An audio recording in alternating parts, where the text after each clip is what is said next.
자, 여러분들 이어서 우리 내용 좀 정리해 볼게요. 여기서 이제 가장 중요한 부분은 바로 있죠. 등가를 이해하고 그 다음에 뭐예요? 우리가 요거를 인식해야 돼요. 딱 보는 순간 이종자산이라 하면요. 내가 이거 처분소리가 인식한다. 이렇게 보시고 동종자산은요. 대체의 개념이구나.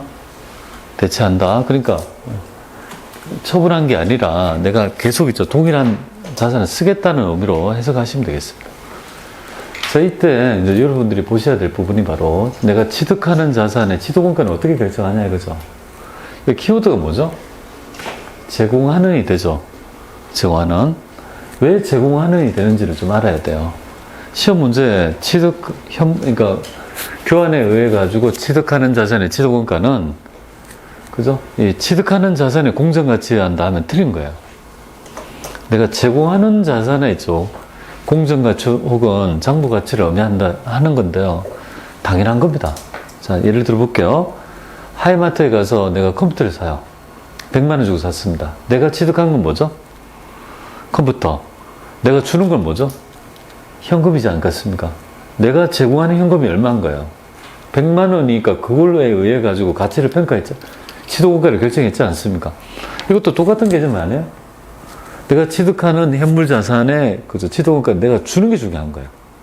내가 얼마를 주는지에 따라 등가 교환을 가정하니까 내가 주는 걸 가지고 있죠. 그 원가를 측정하겠다는 개념입니다.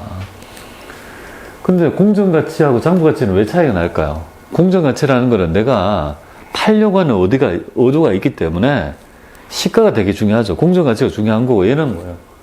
팔려는 의도가 없고 대체하는 거니까 그냥 장부가치를 승계한다고 생각하시면 되겠습니다. 그래서 있죠. 요 두 개가 달라지는데요. 시험에서는요. 뭐 당연히 이종자산을 많이 내죠. 아무래도. 그런데 이제 이론 문제에서 아까 전에 동종자산의 그죠? 교환에 따른 취득원가 동종자산의 교환에 따라 가지고 취득하는 원가는 제공하는 자산의 장부가치에 한다. 이렇게 나와 있는데 그 개념이 바로 여기에 있습니다. 그리고 아까 전에 얘기했죠. 현금을 주는 이유가 더 주고 적게 주는 이유는 처분손익에 영향이 없습니다. 그냥 그 등가를 맞추기 위해서 뭡니까? 그래서 현금을 지급하는 거지 그 돈의 지급이 있죠. 처분손익하고는 전혀 관계없다는 걸 말씀드릴게요. 자, 그래서 여러분들 이것까지 필요 없고 그냥 이게 바로 넘어가도록 할게요. 두 문제만 가지고 여러분한테 회계처리는 필요 없고 이거 한번 같이 해보도록 하겠습니다. 자, 처음 해볼게요. 한결은 사용하던 승용차를 주고 기계를 교환하는 거예요. 자, 승용차 주고 뭘 받는 거예요? 기계. 그러니까 승용차 주고 뭘 받는 거죠? 기계 받는 거 아니겠습니까? 그럼 나는 지금 우리 회사의 논점은 한결은 내가 취득하는 자산은 기계 장치예요. 그죠? 그 취득원가가 얼마인지가 지금 중요한 거 아니겠습니까? 내가. 논점 요거잖아요. 내가 지금 취득하는 기계 장치 취득원가는 도대체 어떻게 구하냐 이거죠. 이종이죠. 그죠? 그럼 처분손익을 인식한대요. 그럼 제공하는 자산이 뭡니까? 공정가치에 의해 가지고 나의 취득원가를 결정한다는 거 아니겠습니까? 딱 봤을 때 그럼 내가 여기서 보면 내가 준 게 얼마인지를 한번 해보세요. 내가 얼마짜리를 준 거예요? 자, 승용차의 장부가액은 150이고 취득원가는요? 뭐 취득원가 1000만 원 중요한 게 150을 줬다. 승용차의 공정가치는 170 아닙니까? 그죠? 이 승용차 내가 주는 게 지금 장부가치는 150이지만 저기 고물상에 팔면은 지금 중고차 매매 상사에 팔면 170 받는다는 거 아니겠습니까? 자, 그럼 한번 볼게요. 내가 준 거는 추가로 40을 줬대요. 그럼 내가 준 거 한번 볼까요? 내가 준 거는 승용차잖아요. 승용차의 공정가치 얼마죠? 공정가치 170. 그리고 그것도 모질해서 얼마입니까? 40 더 준 거 아닙니까? 그러니까 결국은 여기에 있죠. 기계장치의 취득원가는 얼마냐면 170에 40 더하니까 뭐예요? 210만 원 되겠습니까? 요 금액이 취득원가가 됩니다. 처분손익 한번 볼까요? 처분손익은 현금과 관계없습니다. 내가 지금 현재 있죠. 내가 판 자산이 뭐죠? 승용차를 판 거 아닙니까? 고물상에 얼마 주고 판 거예요? 150짜리를 170에 판 거 아닙니까? 맞잖아요. 그죠? 그러면 여기서 170을 받았다. 근데 150이다. 이렇게 하니까요. 20만 원 되겠습니까? 20만이 처분이익이 되겠죠. 정답은 3번이 되겠습니다. 이게 원래 문제였는데요. 그냥 딱 보는 순간 한 방에 알 수 있는 거예요. 너무 쉬운 거죠, 그죠? 근데 두 가지를 다 같이 하면 그런 거예요. 그래서 처분손익 구하라면 내가 지금 있죠. 제공하는 자산을 판 거 아닙니까? 그럼 내가 지금 승용차를 팔았다고 했으니까 150짜리를 중고차 매매 상사에 170을 팔았다고 생각하면 돼요. 그러면 20만 원이 이익되는 거 아니겠습니까? 그러니까 당연히 3번이 된다 해봐야죠. 자, 두 번째 한번 볼까요? 자, 한결이 사용하는 기계장치를 성운과 기계장치와 교환하였다 이렇게 되어 있습니다. 지금 똑같이 볼게요. 지금은 기계를 줬어요. 기계를 주고 차량을 받는 거예요, 지금. 그럼 차량의 취득원가가 중요한 거 아니겠습니까? 그럼 내가 준 거는 얼마인지 볼게요. 난 기계를 준 거죠. 그럼 여기 서로 있죠. 서로 이종이잖아요. 그럼 내가 준 거 한번 찾아보세요. 이렇게 돼 있고 추가로 50만 원 현금 지급을 했죠. 추가로 더 붙여가지고 준 이유는 등가를 맞추기 위해서 50을 더 준 거 아니겠습니까? 그럼 여기 장부가액 찾아보세요. 장부가액은 150 되나요? 장부가액은 150이 중요합니까? 아니에요. 이종자산은 장부 가치가 중요한 게 아니라고요. 공정 가치가 중요한 거예요. 내가 준 건 얼마입니까? 170. 그 다음에 이것도 모질해서 뭔가? 되겠습니까? 차량 운반구에, 그죠? 시동원가는 170 죽고, 플러스 뭔가 50 현금. 현금을 지금 등가를 맞추기 위해서 더 준 거 아닙니까? 50만원. 220 되는 거 아니에요. 그죠? 그리고 여기에 있죠. 내가 준 기계장치에 있죠. 처분소리가 얼마가 될까요? 20만원 되겠습니까? 그죠? 여기 밑에 기계장치의 처분소리거든요. 20만원 되나요? 어떻게 알 수 있을까요? 20만원 이익이라는 거. 장부가액 얼마예요? 150짜리 얼마에 판 거예요? 고물상에 그냥 170에 팔았다고 생각하면 되잖아. 그러니까 뭐, 얼마? 20만원 되는 거 아니겠습니까? 그러니까 여기 이 문제는 차량 운반구의 취득가액을 물어본 거 아니에요. 1번이 되겠습니다. 그래서 위의 문제는 처분소득을 물어봤고 75회 때는 뭐예요? 취득가액을 물어본 거예요. 어렵지 않죠, 그죠? 그걸 회계 처리해서 하려면 너무 힘들어서 안 돼. 그냥 딱 직관적으로 봤을 때 있죠. 내가 알 수 있도록 해야 된다, 그죠? 이 문제를 가지고 여러분이 익혀 주시면 좋겠어요. 그러다가 이렇게 하다가 좀 뜸했어요. 뜸하다가 갑자기 뭐야? 뜸하다가 여기 그죠? 80, 98에 이렇게 나왔어요. 맞나? 98회가 나왔는데 요거 하기 전에 연구 문제 한번 볼게요. 이 문제 한번 볼게요. 혹시나 하고 제가 연구 문제 만들었는데 보겠습니다. 아니 매번 보면요 현금만 줬대요. 현금을 등가를 맞추기 위해서 현금을 지급했다 이렇게 나오거든요. 아니 그러면 돈을 받을 수도 있는 거 아니겠습니까? 반대의 경우는 도대체 어떻게 되는지 한 번도 생각 안 하면 어려울 것 같아서 제가 문제를 하나 만들었습니다. 그래서 지금 볼게요. 3일은 사용 중인 차를 주고 기계를 교환. 그럼 나는 지금 차를 줬어요? 차를 주고 뭘 받은 거예요? 기계를 받은 거예요. 그럼 그죠? 여기 기계장치 취득원가는 얼마냐 이거잖아요. 내가 지금 취득하는 게 이제 기계잖아요. 그죠? 그럼 내가 준 건 얼마죠? 이거 차는. 이거 주고 기계장치, 차를 준 거잖아요. 이렇게. 기계를 받은 거잖아요. 얘가, 나는 얼마 준 거야? 270만 원 준 거 아니야? 아니, 그렇죠. 내가 제공한 대가는 이거 차에 대한 공정가치 270을 준 거 아니에요. 근데 50만 원을 수취했대요. 그럼 이게 등가가 안 맞는 거예요. 얘들 지금 얘는 내가 주는 거는 270, 얘가 받는 거는 220이니까 등가가 안 맞죠. 그러니까 내가 50을 받을 수 있는 거죠. 그러니까 보세요. 여기서 내가 받은 건 얼마입니까? 270을 줬지만 50을 받았으니까 실제로 준 거는요. 220 되는 거 아닙니까? 요거 220이 요거잖아요. 내가. 그 등가니까 요 220이 되는 거다. 이 말이죠. 그 말이죠. 처분소리거든요. 그죠? 처분소리건 차량 운반구는 지금 200 아닙니까? 그러니까 당연히 이렇게 팔았으니까 70이지. 플러스 7 되겠습니까? 그래서 어렵지 않습니다. 그래서 만약에 지급했다고 하면 등가를 내가 맞추기 위해서 더 플러스 해줘야 되고 받았다면요. 준 거랑 내가 돈 받았으니까 상계해서 그만큼이 실제로 준 거 아닙니까? 그렇게만 보시면 어렵지 않습니다. 그죠? 이걸 헷갈려 할 필요가 전혀 없는 개념이라고 보시면 되겠습니다. 자, 이걸 기반으로 해서 최근에 안 오다가 이것도 안 나? 이거 뭐야? 여기 뭐 회계처리 이게 나왔네. 이거 나왔네. 98에, 한번 이렇게 나왔습니다. 한번 볼게요. 자, 주식회사 세무는 사용하던 마스크 기계, 마스크 제조 기계, 뭐, 코비드 때문에 그랬나? 마스크 제조 기계가 나왔지? 기계를 주식회사에 차량과 교환했다. 그러니까 내가 지금 주는 거는 뭐냐면, 이거 주고 뭡니까? 나는 지금 뭘 받는 거죠? 예, 차를 받는 거 아니에요. 차를 이렇게 받는 거. 내가 취득하는 건 차를 받는 거 아니겠습니까? 그리고 동 마스크의 제조 기계는 취득가액은 2억 원이고, 지금 감가상각 누계액은요? 그러니까 장부 가치가, 이거 두 개, 지금 현재 마스크의 장부 가치는 얼마냐면, 얼마지? 1억, 계산이 안 되지. 1억 800? 맞죠? 1억 800이잖아요. 그죠? 여기 1억 800이 되겠습니다. 아닌가?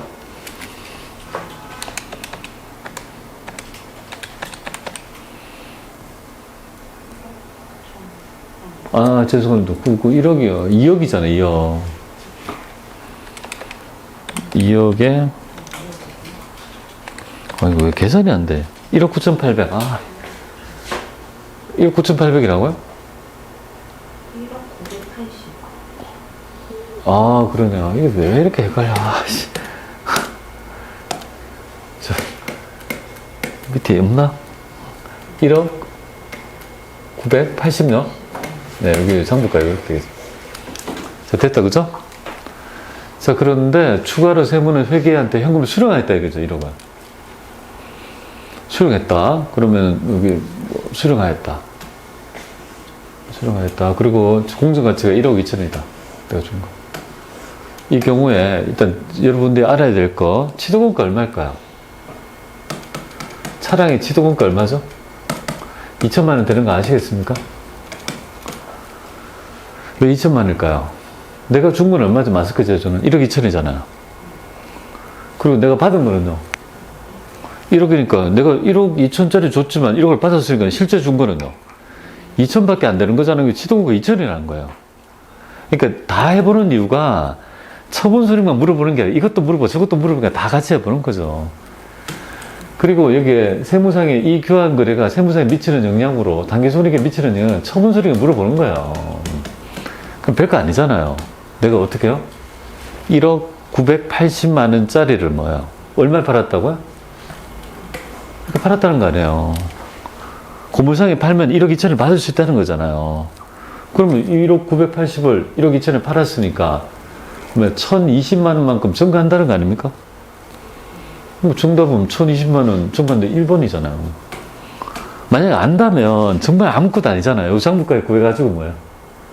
요거 장부가액 구해서 요거 공정가치로 팔았다는 거죠. 고물상에. 요거에 대한 손익만 인식하면 되는 거잖아요. 아무것도 아니에요. 딱 보면 한순간 알잖아요. 그런데 이거를 이렇게 회계 처리하려고 하는 순간 보면 너무 복잡한 거지. 그죠? 너무 복잡해져. 어려운 건 아니지만. 그래서 제가 말씀드리는 간편법을 하세요. 그리고 여기는 이런 문제를 가지고 취득원가는 얼마냐 이렇게 물어볼 수 있잖아요. 내가 지금 차량의 취득원가라면 2천 되겠습니까? 제공하는 자산의 공정가치가 한다. 제공하는 게 뭡니까? 1억 2천 줬고 돈 1억 받았으니까 2천에 해당되는 거 아니겠습니까? 그죠? 그것까지 여러분은 하시면 되겠습니다. 예. 그런 종류의 문제가 나왔어요. 자, 그리고 이제 네 번째 모형이 있죠. 드디어 우리가, 그죠? 오늘 이전때 가장 있죠. 많이 중요한 부분이 바로 정부 보조금이 되겠습니다. 정부 보조금은요, 네 가지 모형이 있어요. 첫 번째, 정부 보조금을 수취했을 때 있죠. 받았을 때 얘기. 그리고 이제 기계 같은 거 있잖아. 자산을, 이걸 통해서 수취한 돈으로 자산을 취득할 때 모형. 그 다음에 이 자산을 감가상각비, 그죠? 네 번째, 이제 처분 되겠습니다. 제거. 그 네 가지 모형이 전부 다 나타난다. 그래서 시험 문제에서 가장 많이 나오는 거는요, 바로 요거 두 개가 되겠습니다. 특히 요거 가장 많이 출제됩니다. 기말에 감가상각비 계산하는 거. 그러나 우리는 첫 번째, 두 번째, 세 번째, 네 번째로 수밀관하게 흐름적으로 전부 다 한번 기출문제 말고 그냥 여기 있는 있죠. 예제 문제 하나 보고 그 다음에 기출 문제 풀어보도록 하고 좀 간편법 같은 것도 가르쳐 드리도록 할게요. 어떻게 하는지 보겠습니다. 자, 정부 보조금 혹은 국고 보조금. 시험에서는요, 정부 보조금이라는 개정을 쓰기도 하지만 국고 보조금이라는 개정을 씁니다. 그래서 이제 국고 보조금을 처리했다, 정부 보조금을 처리했다 하면 국고 보조금을 처리했다면 국고 보조금의 개정이다. 이렇게 보시면 되겠습니다. 자, 정부 보조금이 뭘까요? 정부 보조금이란 정부의 여러 가지 정책에 부합하는 있죠.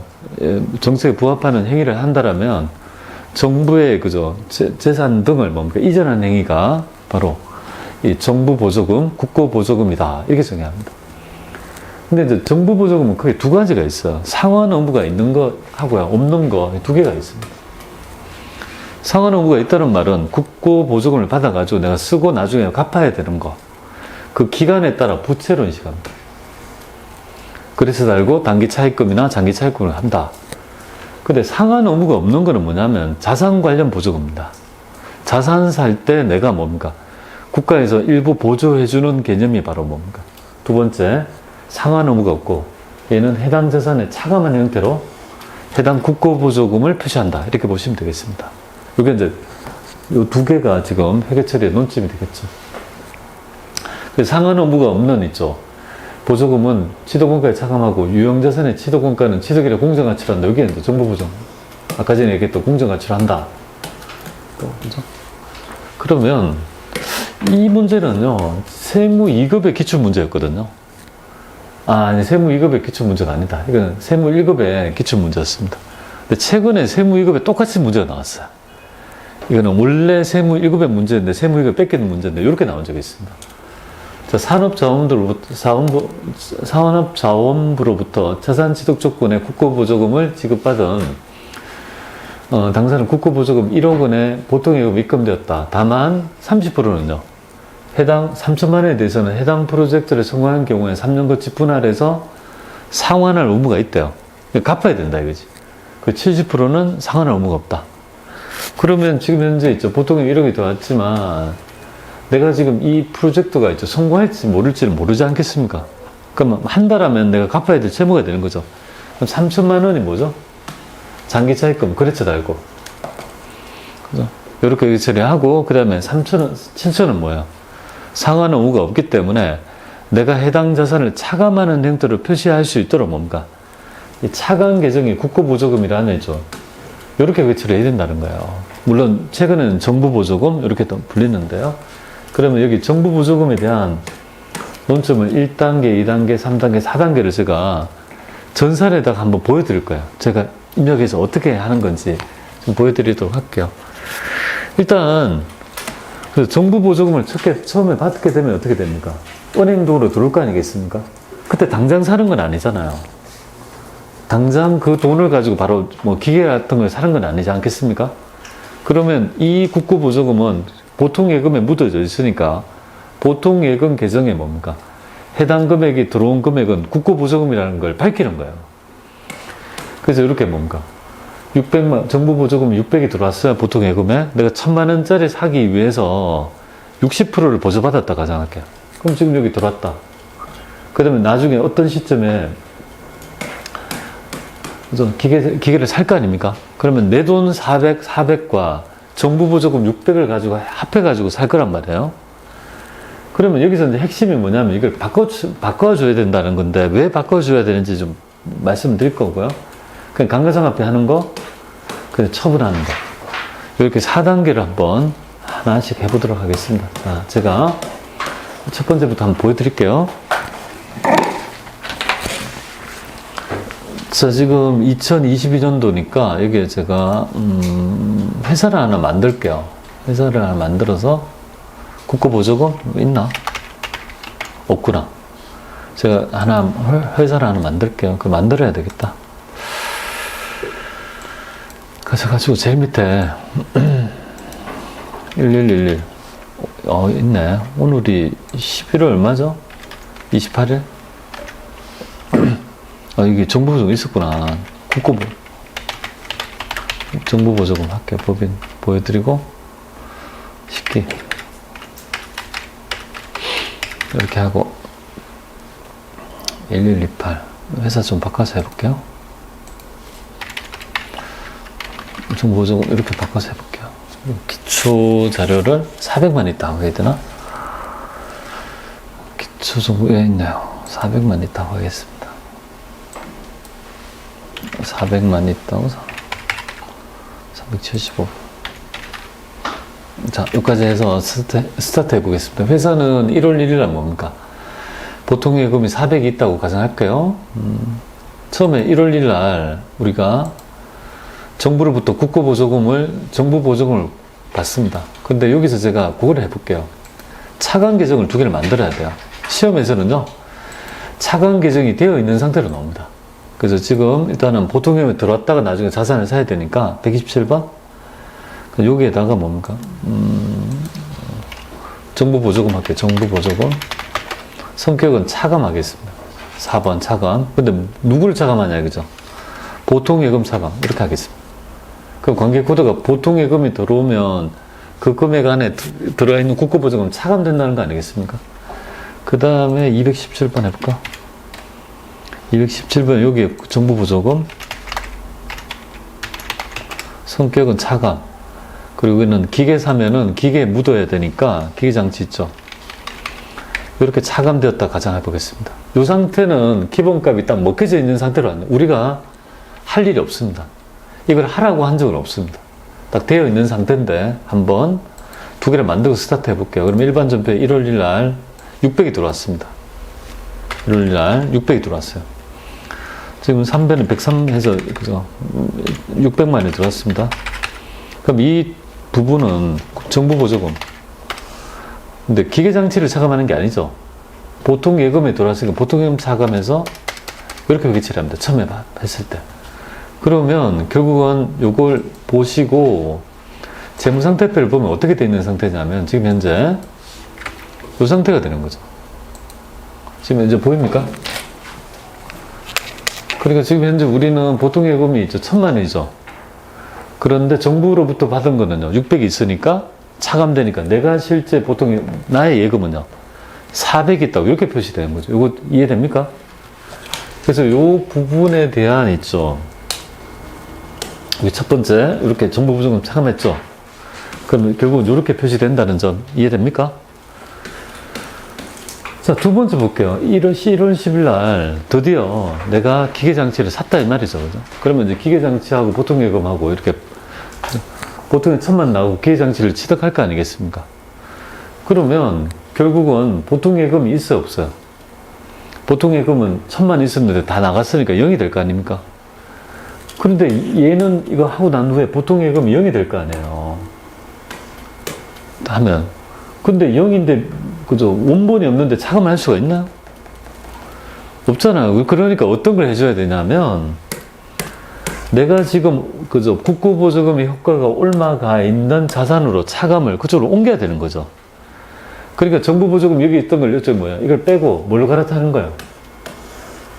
기계장치를 차감하는 600으로 있죠. 갈아타줘야지 결국은 뭐야? 보통 예금의 그죠? 마이너스가 0이 되고, 이 효과가 뭡니까? 기계장치로 올라가서 400이라는 걸 우리가 이제 표시할 수 있는 거 아니겠습니까? 그러니까 요 시험, 요거 2개 바꾸는 거 있잖아요. 그러니까. 이 바꾸는 거를 가끔 낸다고요. 자산치사 할 때. 요거 2개를 살짝 바꿀 수 있는지를 물어보는 거죠. 그러면 요거 보여드릴게요. 그래서 1월 10일 날 보여드릴게요. 일반 전표에 가서 1월 10일 날 가서 기계생지를 사죠. 1000만원 되겠습니까? 이건 안 취소하고요. 1000만원 하고 대변은 뭡니까? 보통 예금 나갔을 거 아닙니까? 그죠? 이렇게만 해버리면 완전히 이상해져요. 지금 이 상태로 보면 완전히 엉망이 되죠. 아무것도 안 하면. 그러니까 이 상태로 해서 나가봐서 여기 재무상태표 보면 엉망이 돼버리죠. 어떻게 돼 있습니까? 이게 말이 됩니까, 이게? 보통 예금이 없고 뭐 이상하잖아요, 마이너스. 그러니까 이렇게 할 수가 없으니까 뭡니까? 우리가 1월 10일 날 뭐를 해줘야 될까? 1월 10일 날. 요거 말고 추가적으로 뭐죠? 정부 보조금을 여기 있는 있죠. 보통 예금에 묻어있는 600을 빼고 대체를 해줘야 되죠. 다시 정부 보조금은 뭐예요? 여기 기계장치를 얼마 든 거 이렇게 대변을 이렇게 해줘야 돼요. 이렇게 해줘야지, 요런 회계처리를 해줘야지만이 재무상태표에 가서 보시면 이렇게 되는 거 아니에요. 그죠? 보통 예금은 지금 없으니까 아무것도 없고, 지금 현재 어디로 얼마 갔습니까? 1,000만 원 했지만 정부 보조금이 600이 있죠. 효과가 1,000만 원 주고 샀지만 정부로부터 보조금을 600 받았다는 거 아닙니까? 받고 400이 지금 있죠. 우리 회사가 산 돈, 그죠? 가치라는 걸 이렇게 표시한다는 거죠. 됐죠, 그죠? 아, 그래서 이제 여기 자산 취득할 때, 그죠? 차감, 보통 예금의 차감으로 되어 있던 걸 대체하고, 예, 제거하고, 얼마간 기계장치의 차감이란 정부 보조금의 효과를, 그죠? 녹여야지만이 제대로 간접법에 따라 표시가 될 거 아니겠습니까? 이렇게 한다, 이 말이죠. 됐죠. 그리고 이제 여기에 감가상각비가 합권이죠. 한번 가볼게요. 감가상각비는 5년 정액의 잔존가치가 없는 걸로 하겠습니다. 그럼 1년에 200만 원씩 비용하는 거 아닙니까? 그러면은 감가상각 할 때 이렇게 하는 거죠. 감가상각이 가장 나오는 건데요. 그럼 기말에 우리 결산부기 2점에 지금 많이 있네요. 그럼 감가상각비는 얼마냐면요. 여기 200만 원 아니겠습니까? 그렇잖아요. 1,000만 원 주고 샀잖아요. 5년 정액이면 200만 원씩 비용가 될 거 아니겠습니까?